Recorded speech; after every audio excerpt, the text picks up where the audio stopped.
இன்றைய 5 முக்கிய செய்திகள். சிங்கப்பூரில் உள்ள முக்கிய துறைகளின் ஏற்றுமதி அக்டோபர் மாதம் முன்னுரைப்புகளை பின்னுக்கு தள்ளி 22 விழுக்காடு எனும் வலுவான வளர்ச்சியை பதிவு செய்துள்ளது. அமெரிக்காவுக்கான ஏற்றுமதிகள் குறைந்துள்ள போதும் சிங்கப்பூரின் ஏற்றுமதிகளுக்கான மற்ற ஆசிய நாடுகளின் தேவை வலுவாக இருப்பது குறிப்பிடத்தக்கது. ERP மின்னியல் சாலை கட்டணங்கள் அடுத்த ஜனவரி 2ஆம் தேதி முதல் 4 இடங்களில் 1 வெள்ளி அதிகரிக்கும் என்று நிலப்போக்குவரத்து ஆணையம் தெரிவித்துள்ளது.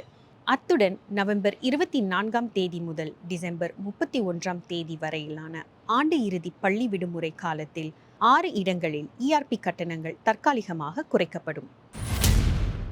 சிங்கப்பூரின் முதல் பிரதமர் லீ குவான் யூ வாழ்ந்த ஆக்ஸ்லி ரோட் இல்லத்தை தேசிய சின்னமாக்கும் அரசாங்கத்தின் திட்டத்திற்கு அவரது இளைய மகன் திரு லீ சியன் யாங் எதிர்ப்பு தெரிவித்திருக்கிறார்.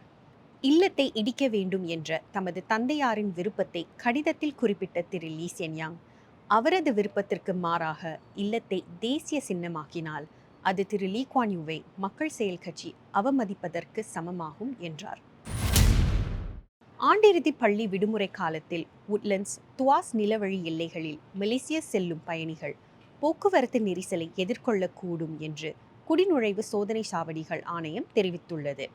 நவம்பர் 21ஆம் தேதி முதல் ஜனவரி 1ஆம் தேதி வரை போக்குவரத்து நெரிசல் இருக்கும் என்று எதிர்பார்க்கப்படுகிறது. சிங்கப்பூரின் ரெகேட்டா நீர்விழாவின் தொடர்பில் கடந்த ஞாயிற்றுக்கிழமை நடைபெற்ற படகு போட்டியில் பங்கேற்ற ஆடவர் உயிரிழந்துவிட்டார். அவர் வீடமைப்பு வளர்ச்சி கழகத்தின் கடல்நாக படகு அணியை சேர்ந்தவர் என்றும் அவரின் உடல்நிலை காலை நேர பந்தயத்திற்கு பின்னர் நலிவடைந்து வந்ததாகவும் கூறப்பட்டது.